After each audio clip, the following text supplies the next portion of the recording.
Welcome everyone to this evening's program with David Duncan, the Salt and Pepper Talks, School Desegregation in Sausalito in the 1960s. We are recording tonight's program, but because of copyright, we won't be able to include the clips from the BBC documentary from 1970. So all of you are here with us get a real special treat because it is a fascinating piece of film. And I know David jumped through a lot of hoops to get a hold of it. Let me introduce David and we'll get started. David Duncan is a history graduate student at UC Santa Cruz. His dissertation research is on school desegregation in California, but he is primarily an oral historian who has worked on COVID-related projects as well. Before entering graduate school, David was an EMT for 8 years in the Bay Area, working on an ambulance and in a hospital. He is continuing his coursework remotely from the Santa Cruz Mountains, but looks forward to conducting more oral history interviews this summer. Please welcome David Duncan. All right, thank you, Abbott, very much.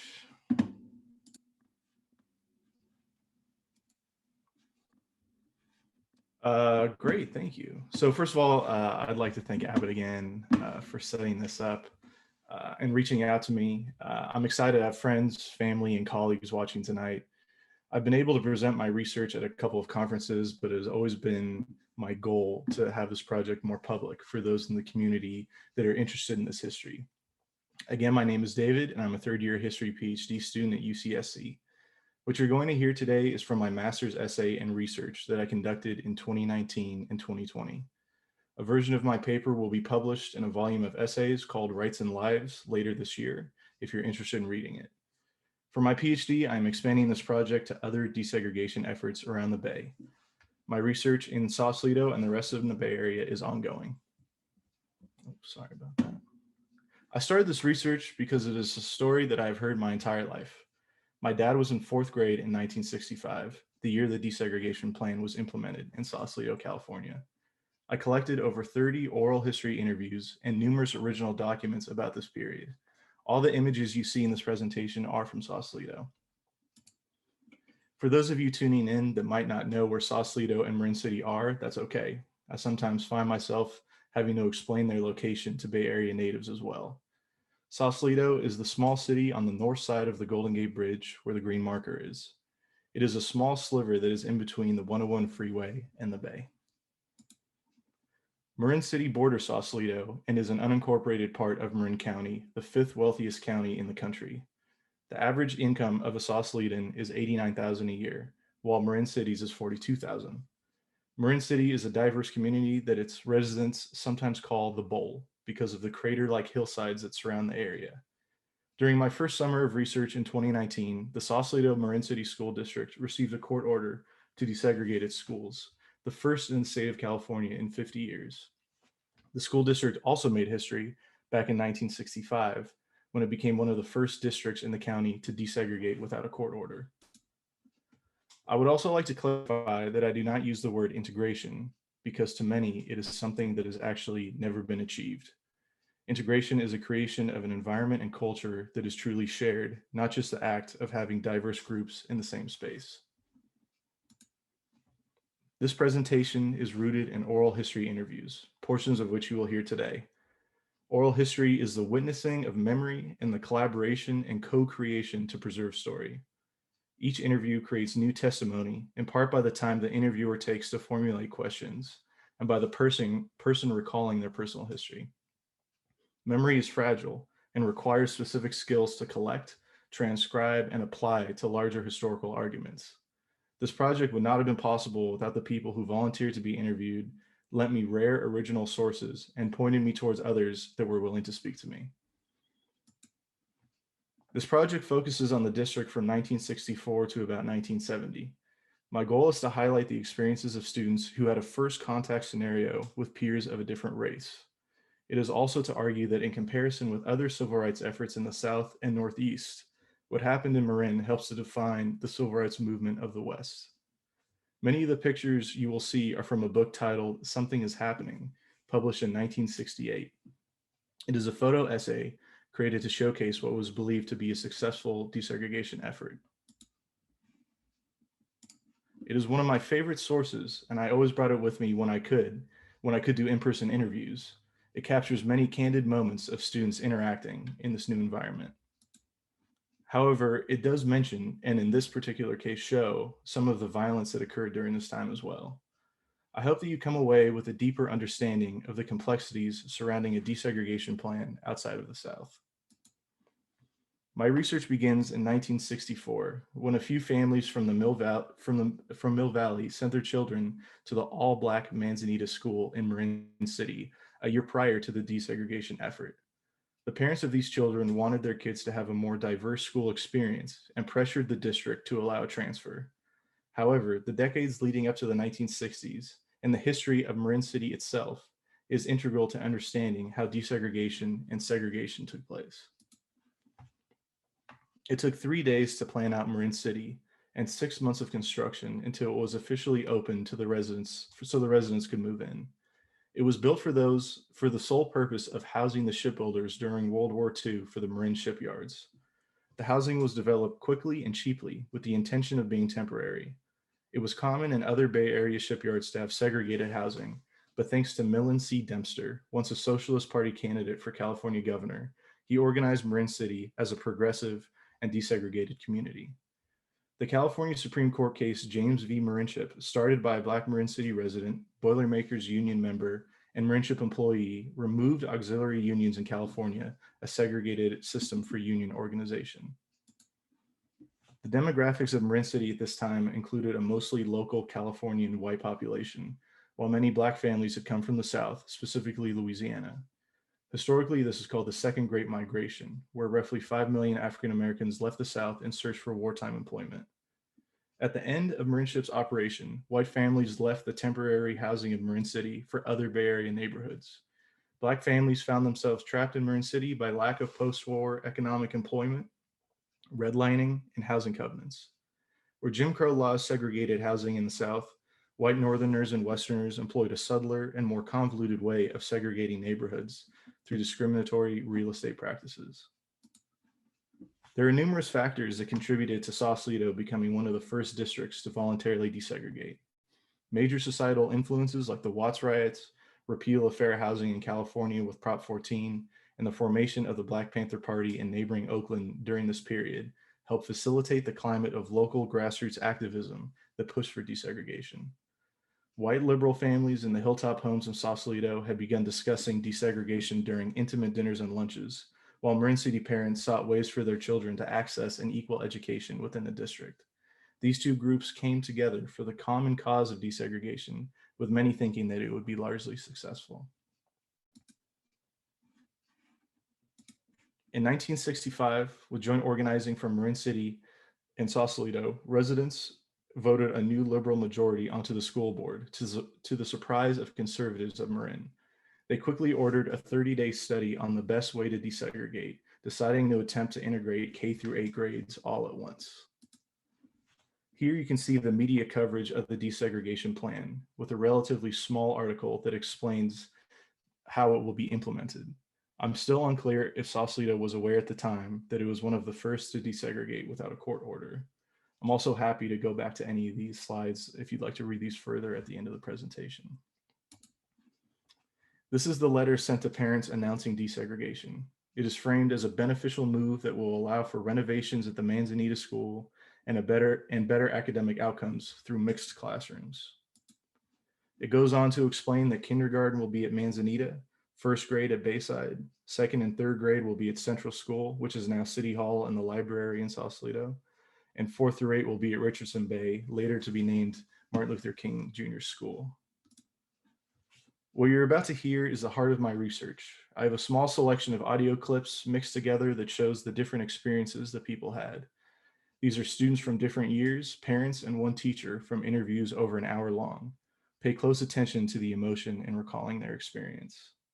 And I have nothing against the people who were conservative and were alarmed by the Black situation, who did not read James Baldwin and did not understand institutionalized racism and what our entire population of color was up against in terms of just making a living, just having some assurance that, and what these kids who came to Sausalito schools learned by the 8th grade, that they didn't have a chance in this society.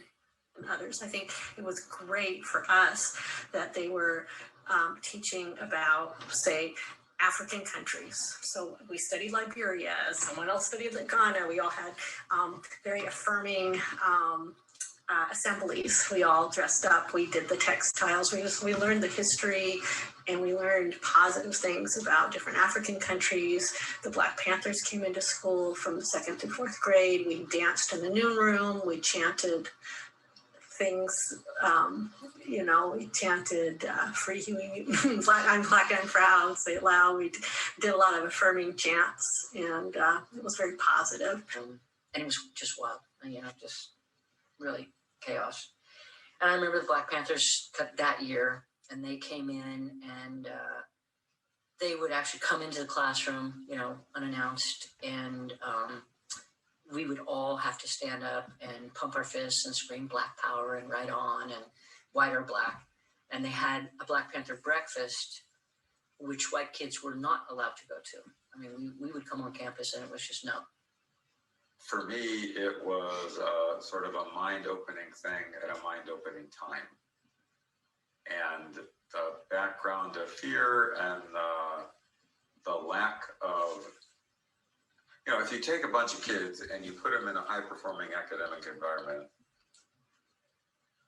they're mostly going to perform better academically than if you don't. This was not a high-performing academic environment. Well, I had good experience with it because when I went to the Manzanita school, that's your first time going to school.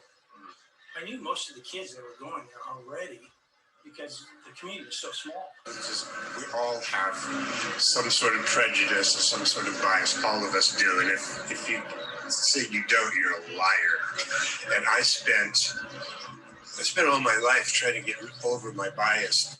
I think in theory, this whole program had been worked on paper and whatever, but to actually have time for teachers to meet together, for kids, there was no orientation. As I was walking this kid up to my house in Mill Valley, several people, kind of looked, and we could hear these things that I kind of tried to ignore. But I heard somebody saying, "Look at the little Negro," and I looked around, it was this girl. I said, "Hey, shut up. It's my friend."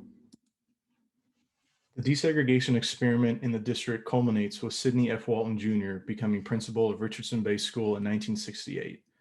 Before he was principal, on a parking ticket, he put full-time Black revolutionary as his occupation. He taught at Merritt College in Oakland, where he was instrumental in creating one of the first Black history courses there. He wrote about his experience in getting the course created in his book, The Black Curriculum, where this controversial picture on the right comes from. He was fired from Merritt College for allegedly giving Black Panther Party founders Huey Newton and Bobby Seale straight A's, even though they allegedly never attended his class. His mission statement hung from Richardson Bay School, Education for Humanization and Social Responsibility. He introduced Mao's Little Red Book into the curriculum, hosted one of the first Black Panther breakfast programs, reduced racial violence on campus, let the students vote to change the name of the school to Martin Luther King Jr. Middle School after Dr. King's assassination, and hired more Black teachers, even though some did not have credentials. He is fondly remembered by most people that I have interviewed. Walton's picture from the Black curriculum was published in the San Francisco Chronicle soon after he was hired. Public opinion had started to shift against him. He wanted to revolutionize the district and did so in many ways, but the final straw for the school board was when Walton allowed the students to vote to keep the flag at half-mast until the Vietnam War ended. Here you can see his letter to the district defending the decision to keep the flag lowered. He was fired after less than a year, and at this point, most white families had pulled their children out of the district or moved away, recreating segregation in the district through white flight. After Walton was fired, the school board was recalled and a Marin County grand jury report was released. This report is still controversial and has been argued as being accurate, but also very biased. The summarized findings that led to desegregation failing, according to the grand jury, were a decline in attendance, financial condition and exorbitant cost per pupil, lack of competent management, lack of academic achievement, increased lack of confidence of the community, and domination of Martin Luther King Jr. School by militants. One of the successes that came out of desegregation was the Salt and Pepper Talks, a student-led group that organized at Tamalpais High in order to bring students together and reduce violence. Despite the humbleness in the interview you are about to hear, I have been told that the talks were one of the few effective ways of lessening the racial tensions at the high school. It was white and black students, Mill Valley students, mostly Mill Valley students, not many from Sausalito, other than the ones from Marin City. And we met and we talked about events we could put on and just have some conversation between the issues that were going up. And I don't know what really actually resolved out of that, but things settled down somewhat at the school as far as when you were talking about the race riots and stuff, because that was the time that there was a fight that took place at Taylor High School. One kid got thrown over the balcony and stuff. Some of it might have been thrown out of proportion, but at the time that came up, it did unify some of the students. It had interaction with some students that probably never had that interaction before that did get involved. In the midst of my 2019 summer research in Sausalito, the California Attorney General issued a court order for the Sausalito-Marin City School District to desegregate. The district looks different now. There is one school in Marin City and one school in Sausalito. The local enthusiasm for my project increased, and I was eventually put in touch with the superintendent of the district. Part of the court order required the creation of a desegregation advisory group, which I was asked to join as an expert advisor. This organization was created so that members of the community and experts in diversity solutions could come together and pass along recommendations for how to create a truly integrated district. As a historian, it has been fascinating to be a part of and observe the current desegregation process. I am planning on visiting the school on the first day of desegregation that hopefully occurs this year to observe and compare to the past. I think back to some of the pictures and videos from the 1960s that I've seen from Sausalito. The people in the meeting seem less angry, but the same desire for an opportunity to equal education still dominates the conversation. I also just want to leave this here. If you do have any direct questions that you'd like to ask me over email, or know someone or you yourself might want to sit down for an oral history interview, most likely remote at this point, please feel free to take that email down, and I'd love to speak more with you about it. So yeah, thank you all very much. All right, thanks so much, David. And are you ready to tackle some questions? That sounds good. Great, and we've had some other ones come in that I'll try to work in. We'll start, and you touch on this a little bit, but I'd like to hear some more about what inspired you to get involved with this research.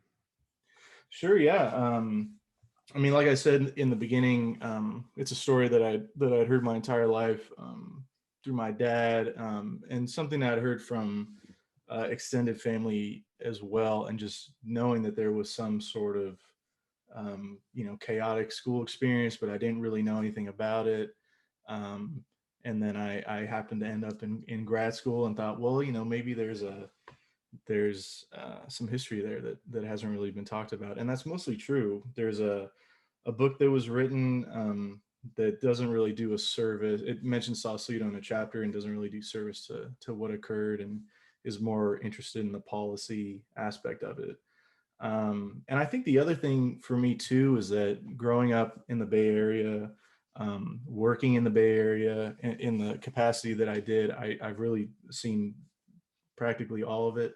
And I felt like I never learned really the history of why the Bay Area is the way that it is when I grew up there. And I've always been interested in learning more about it. So a lot of it is luck as well, that there was people willing to speak to me, things like this BBC video. It really came together, and I don't know if I'll be able to replicate the same luck in other districts where I don't have ties with family. but we'll see. That's the goal, and I hope it works out that way. Were you able to talk to people that we just saw in the video? Yeah, a few. Royce Malcolmore, I spoke to and interviewed, who was a pleasure to meet, and she was able to see the video herself, which was very meaningful for her. Jackie Cudler is in the video. I didn't include her portion, unfortunately, for time, but she was actually the one who told me about the video. Sydney Walton, I'm hoping to speak to soon. I was recently able to track him down. I think, and David Friedheim, the school board member at the beginning and the end, I've spoken to as well. So those are the people that I was able to talk to, which is great to compare what they said in the video to what they remember. Thanks. And I should say to folks, particularly those who arrived a little late, if you want to send in a question, you can activate the chat function. There's a chat button down at the bottom of your Zoom window, and just type in your question, and we'll do our best to get to as many of them as we can. Possibly people can start dropping off and David can tackle as many as he feels like he has the stamina for. Next question then, can you describe the role the Black Panthers played in the Sausalito schools during the era? Sure, and that's something I'm still sort of trying to flesh out. There's a lot of interesting primary source documents I've been able to collect, like from a publication called Black Arms that I think was maybe only published in Marin City. I'm also, some people said Sydney Walton was a Black Panther. Some people said he was just Black Panther aligned. I've read that he raised money for the Black Panthers in Freedom Summer, but I'm not sure if that's completely true. But it does seem, I'm not sure if I'm prepared to flat out say it, but I think that it was one of the first places where the Black Panther breakfasts were either experimented with or implemented, was in Sausalito and Marin City. And then beyond that, I've read accounts of field trips going to the Black Panther headquarters in Oakland, which was very controversial among some parents. I've heard of Black Panther like teacher aides that were very young, like high school age, in the classroom. It was, I think the presence was there. I've also seen images of Black Panthers within Marin City, but it's my knowledge that when Sydney Walton was there for that year is really when some of them were on school grounds and participating in some teaching as well. The next question, what would you say caused the Sausalito-Marin City desegregation efforts of the 60s to fail? Yeah, I mean, that's a lot of things. I think to start with, the district was naive in thinking we're going to put these two groups of people together, and groups that had no contact. I mean, I've spoken to people that there were kids in Marin City that had never seen the ocean, and you throw a football to the ocean from Marin City practically. I mean, there was stark segregation there, and the district put the two groups together, sent out a little letter saying, hey, when you come to school, things are going to look a little different, and that was it. And I think that the fact that the kids weren't given the opportunity to have explained what was going to happen until they were already in that situation. The planning in terms of the teachers was very minimal, from what I understand too. I think it was too optimistic. They thought, of course, this is going to work out, no issues at all. And then beyond that, the conservative body in Sausalito, especially that you heard and saw in the video, was aggressive and not going to tolerate what was going on. I mean, there were something called the Association for the Rights of Whites that was very threatening to the people in Marin City. And there was, I know they mentioned bomb threats in the video. That was something going on constantly, that it's hard to know what side that was coming from, but it's likely that it was also the conservative side too. And at the end of the day, with Sydney Walton being removed and white flight, the ability for white families with the economic mobility to either move or to move their children to private schools is what made it resegregate. There were still some white families that stayed and saw it through, and many of those the white students I've talked to have very positive experiences about that time, especially those that started kindergarten the same years as desegregation. The experiences of kids that were in 3rd, 4th, 5th grade and went through desegregation tends to be more negative from the people I've interviewed. So, but I think those are the main components of why it didn't work. And I think what's possibly also a risk for the desegregation effort going on now. Same thread is there. Great, and we'll get to some questions about that as well. What can a project set in Sausalito tell us about broader histories of race and civil rights in the United States? Great, that's a great question, because that's what I hope my dissertation will answer. I mean, in the field of history, you have the South, and then civil rights in the North generally means the Northeast, Boston, New York, as far west as Chicago.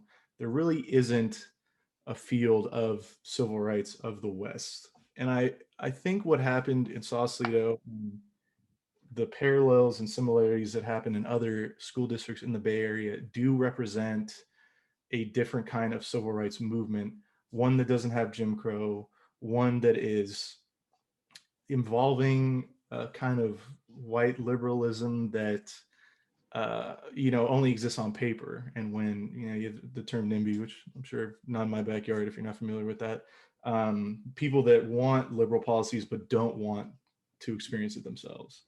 And then also the ability of people like Sid Walton and Royce McElmore being able to have leadership roles, run for school board, organized with the white community in Sausalito. It really is a different kind of civil rights action that I've tried to connect through my interviews, asking people, was what you were going through in Sausalito or what you were organizing, did this feel like a part of the civil rights movement that you were seeing on TV or hearing on the radio? And almost all of them have said no. To them, it felt like something completely different. And I think it is, but I think it's still deserves the classification of this does not fit into what we generally associate with the South and the North and the Northeast. This is a completely different experience of civil rights. What have we learned in the last 50 years, as we're talking, late 60s all the way to today, about race, education, and our future? What have we learned? I mean, I think, what stands out to me, especially in that video, is how much has not changed. And especially with the school being the site of the place, it's the place that represents the neighborhoods. And the social clashes having to do with economics and where people live and people having access to better quality things like education all occur within the school. And I think that importance is not lost on the people that are currently working on the desegregation plan today. I think we've also, and this is my hope for what's going on there now, is that there is more awareness of the students, of what's going on, of inequalities, things like Black Lives Matter. All this is not, it's online, kids are online. So I don't think the stakes in a successful desegregation effort are lost on the kids, whereas I think in the 60s, civil rights was something that wasn't happening in Sausalito, in California, and then suddenly they were in the middle of it and no one knew what was going on. So I think those are the two main takeaways looking forward. So similar question, but this might jar other observations. How much of what happened in the 1960s is relevant to what is happening today in the Sausalito-Marin City School District?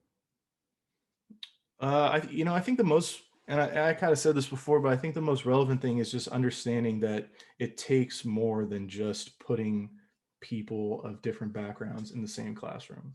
That's not going to create integration. That's going to create desegregation, but it's not going to be, successful. And I think that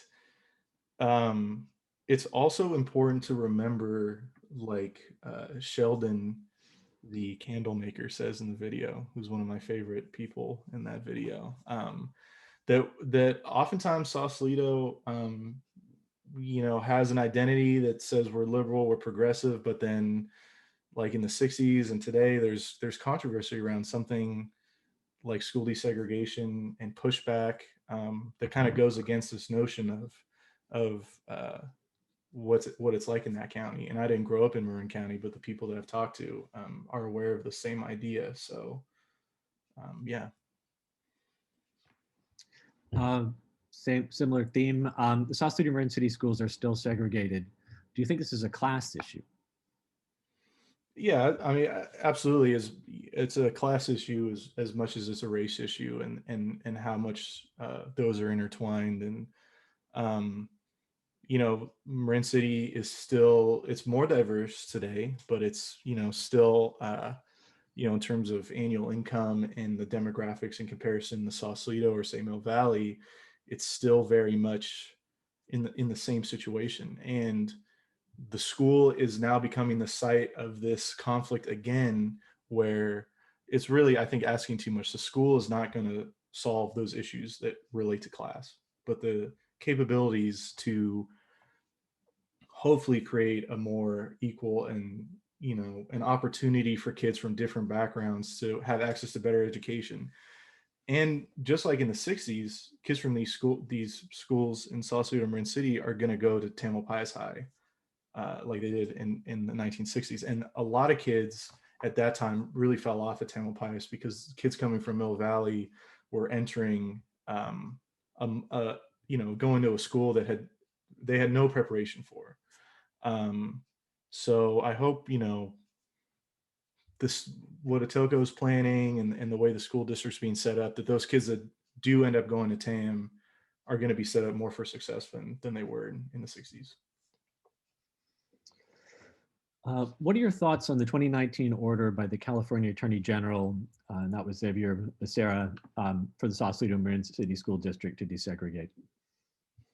Yeah, I mean, I'll admit that, as a history grad student and as a historian, I definitely look more towards the past. But I think that, in my activities in the Desegregation Advisory Group, or the DAG, it's a long time coming. It's something that, as I was interviewing people before the order came out, something that seemed on everyone's mind. They said, "Oh, it's these issues are still here. It's still segregated," and I think that the community is hopefully ready for some kind of change like this. And I think that the right people are in charge. I have faith in Atoka, and I think that there's much more community outreach and discussion and trying to get input from all members of Sausalito-Marin City and how this is going to be successful and how this is going to be.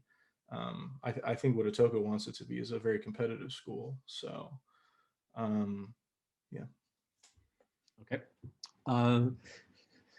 You kind of just answered this, but I'll ask it one more time, because I do think for so many people in this community, it's a central question, and just the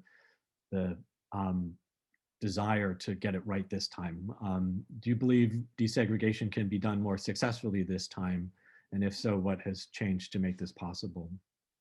Sure. Yeah. I mean, I think it can be successful, but the threat of white flight has not changed. That is still there, and the families that have the means to not participate in this desegregation effort may leave, and that would create a resegregated school system again.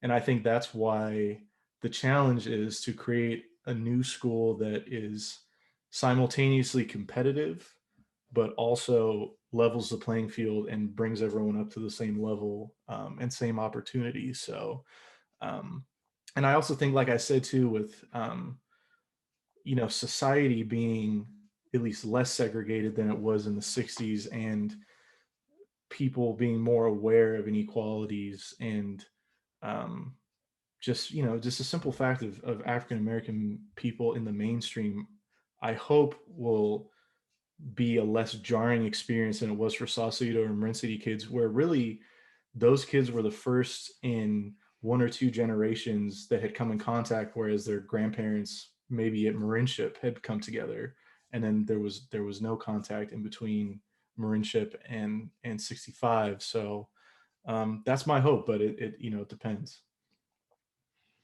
Okay. What did you find the most inspiring, positive part of this overall event?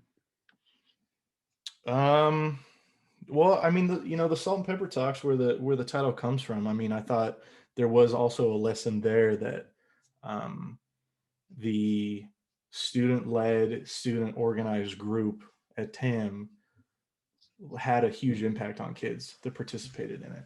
And I think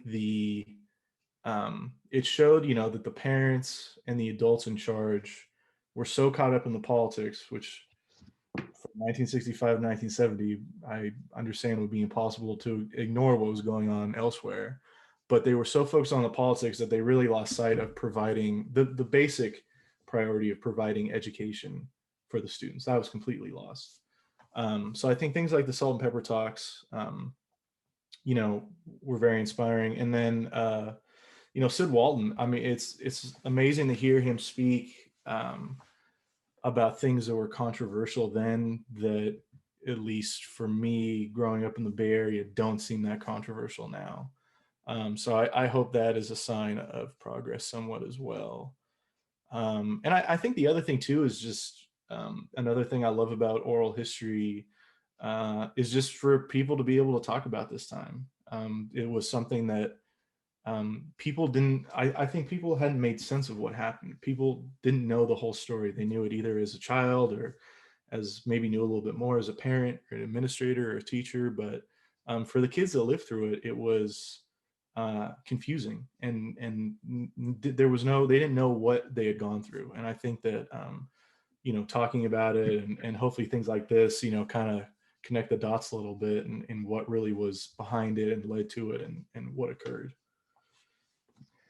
All right, so that we've made it through most of our RSVP questions. How are you doing, David? Do you want to keep going? We've got a bunch that have come in through the chat. Okay. Yeah, I see the question. Do you have any information about the school that was created by parents who pulled their children from the district? Vicky writes, I think it was called North Bay and would have been started in the 1960s. The two parents who told me about it have passed, but I learned about it while on the Sausalito Historical Society board. Yes, yes, North Bay. That has come up in a few interviews, and it was, I think, it was like a very parent-led, like it was, I forget the curriculum learning style it was, but it was something kind of in between what they were trying to achieve with desegregating the schools, but then in the Sausalito schools, they were trying to do a cluster curriculum where they put, lower achieving students with higher achieving, with the hope that it would bring everybody back, up together academically. And North Bay was doing something more experimental than that. I know it didn't last long, but I did interview someone that went there. And for who asked that, if you want to reach out to me, I could look through that interview again and maybe pull up something, a little more interesting than what I remember. Okay, thanks. Given what we now know about the county's arrest demographics, which show Black individuals arrested at rates over 8 times their demographic presence in Marin County from 1990 through 2020, have you requested arrest demographics for the period you're covering? Given what we know now about the still near lily white Marin grand jury and its ongoing violations and lack of transparency, has anything actually changed? Yeah, well, I mean, the first part of that question is great, and that's something I've not looked at yet.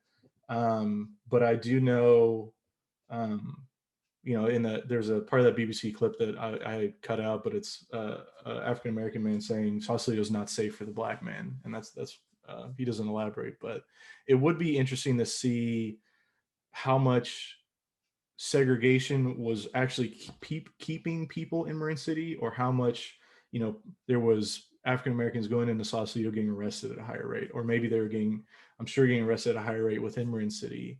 But I haven't tried to look up the data on that. That would be, I'm sure, you know, it'd be pretty shocking. But that's something good I should look at. Just shout out to Royce McLemore. Maybe you could say a little bit more about your recent interview with her. Yeah, sure. I mean, Royce is amazing, and just incredible to see someone who's really still carrying the torch and is still an activist in the community. And I interviewed her at her school in Marin City, which was great to see as well. And I know she said seeing that video really kind of, you know, reminded her of kind of how she got started in being an activist in the community. And she also said too that I thought was interesting is her struggles during that time. And I'm paraphrasing what Roy said, but her struggles during that time were so draining and just not successful that she really felt that she needed to create her own system where she could do what she wanted. And that's why she created the school, her school, and wanted to teach people in her own way, because there was so much effort being put into a system that just wasn't going to change. And, you know, that was sad, but I think also, you know, an important aspect that, you know, she was able to kind of carve out her own idea and make something happen, and is still fighting in Marin City, which I think is amazing. It was just I'm really glad I got to meet her. It was a pleasure after, especially seeing her in the video. Another question, loved your use of oral history. What was the most challenging aspect of doing oral histories with this community? Yeah, you know, it's funny. Abbott and I were talking before the presentation that I feel like I was very lucky that this project was, it wanted to be talked about so much. And I'm a new oral historian. I had a little training. You know, my first interviews were in 2019. And it just, sometimes I'd sit down and ask one question and people just talked. Like it was definitely a need and a desire for people to communicate. But I think the most challenging aspect was really how to unlock some of these memories from people that were kids in kindergarten, first, second grade at the time, and figuring out bringing things like the Something That's Happening book and pulling that out at the beginning of the interview.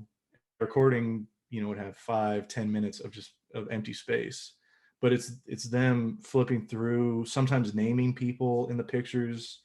And I think just, you know, learning to be patient, that the timeline that people had in their head, it was all over the place because there wasn't a book or a newspaper or something to look at, say, okay, where do I fit into this timeline? And people hadn't fully contextualized that. So I guess really the challenge was building, because I didn't know the timeline either. So I had to take these oral histories with some newspaper sources and meeting minute documents that I was given, and trying to really carve out when and how these things happen and put together the timeline for myself, which really, you know, my MA took kind of that unique role of being very narrative, because I had to make the timeline and flesh out the story in that way. So, and the oral histories, you know, I couldn't have done it without them. They were extremely beneficial.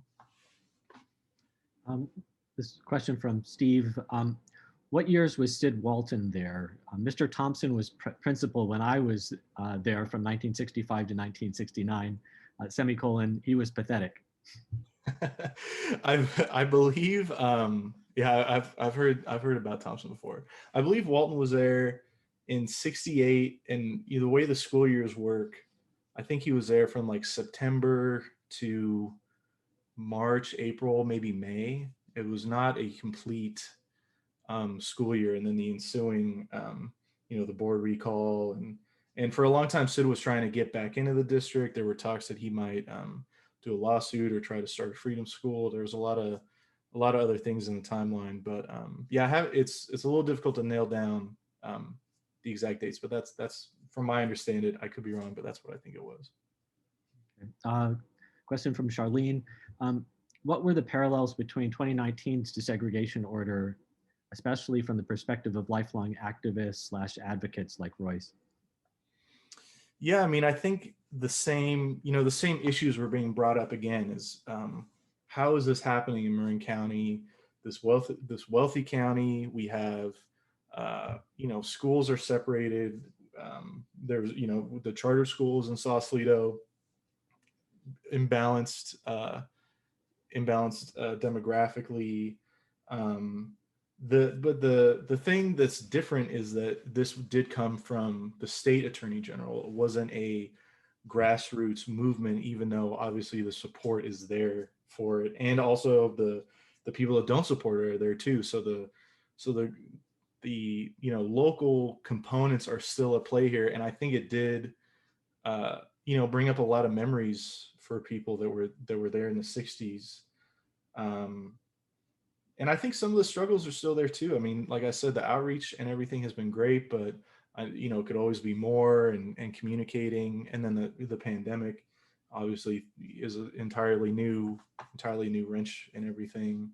But really, and my role in the DAG was to talk about the history, because it still is not super well known in the community. And I think that Otoko had said that some of the process of desegregating all at once rather than staggering, but doing it in a different way than it was in the 60s is something that was influential in the history there, but still very similar in many ways. Okay, another question that circles around some of the topics we've been talking about. It's one thing to do a project about historic desegregation. It's something else to do while there's a new desegregation order and process occurring right now in that community. How has your thinking about the role of this project changed as these events have unfolded? Yeah, I mean, something, this complete coincidence that I believe the court order was August in 2019. So I was getting ready to go back to school in September, but still doing interviews. And it did completely change. I think my motivation of, I always wanted this to be a public project. Oral history is for the narrators that I interview, and for the people that want to hear their perspective. But it's certainly, I mean, this project is a version of what I presented at the DAG, and I worry, as a historian, I look to the past, I'm focused on the past, but I also don't want to pretend to be the arbiter of all answers for what's going on in the future. And that actually, I think, made it more difficult, where I wanted to try to present a comprehensive history of the period and let the people that are in charge and influential and want to, use that history in a certain way, that's for them to do. So it, really made it difficult, where I felt like I couldn't, and it's, in my opinion, that's not the kind of historian I want to be, where I end with a definitive blueprint and this is what needs to be done, because it's much more complicated than that. Real life is much more complicated than good, bad, and you should do this and not do that. So it really made me very careful, and something I'm still anxious about in my work, really. Okay, another question from Charlene. Given the possible pitfalls you've highlighted in the desegregation process, what do you think the likelihood of us keeping desegregation will be, given that some of those who committed segregation are still in offices of power? That's a great question. I think while the people in Marin County that were in office leading up to desegregation are still there, I don't know, like I said, I'm not as in touch with what's going on there currently, but I would like to think that recent events of the past year have made people want to make a real tangible change. And the people that are, saying, how can I make a difference? How can I, promote more progressive ideas or create an equitable environment? This is an opportunity for something like that to happen, but it's up to those people if they're actually going to commit or not. And that's really to the, mostly to the parents, if they're going to keep their kids in the district. So, time will tell. It's really difficult to know. And it depends on the kids just as much, really, if Yeah. how much they're going to invest in this and understand the importance of what they're looking at. I mean, I'm have no doubt that they saw the articles when it first came out. There were, New York Times, LA Times, local papers. It was in the news. It was actually, I know Xavier Becerra issued the court order, but it was Kamala Harris that initiated the investigation before. So I think there's even more present day weight behind this court order, I hope. So we'll see. All right. Well, we still have 40 people hanging with us, which means that we're not putting people to sleep. And I think it's fascinating to have someone with this, familiarity with our history, able to answer questions like this. So thank you so much. Another question from Steve. Did anyone experience violence and racism at MLK School? I ran into a lot of it. It might still be a taboo subject to talk about. There should have been a lot more adult supervision. Yeah, absolutely. And that's, really the first stories I heard from a lot of family members were about violence on campus. And I think it would be too much, too simplified to call it bullying because of the events that were going on at the time. And there certainly was, trickle down frustration from the people in Marin City who have been marginalized and knew that, and maybe felt that the desegregation plan did not have enough of them in the conversation. Yes, there was collaboration. Really, it was between Royce McElmore essentially tapped David Friedheim to head up this liberal majority that they wanted to get onto the school board. So there was collaboration between Sausalito and Marin City in that way. But then beyond that, the chaos in the community and the country really got in, I think, to the schools and then got better with Sidney Walton. But between adult supervision and not understanding that putting these kids together is going to require a little more handholding was completely lost. And it is difficult to talk about, and people were reluctant to share those stories, either because feeling shameful, still being angry about it, rightfully so.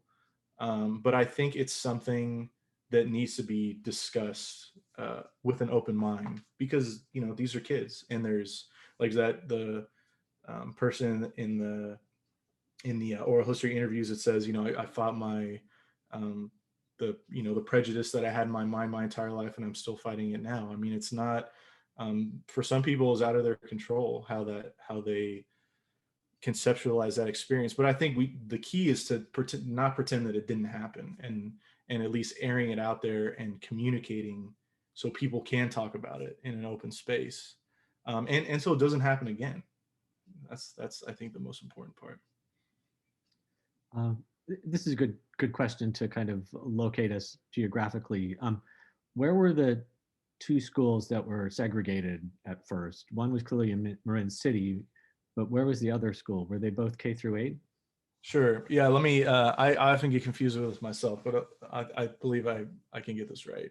So Manzanita, if you stand at the front of the present day MLK Academy and look what would be southwest, there's a boarded up building that sort of looks like a school that is used as storage.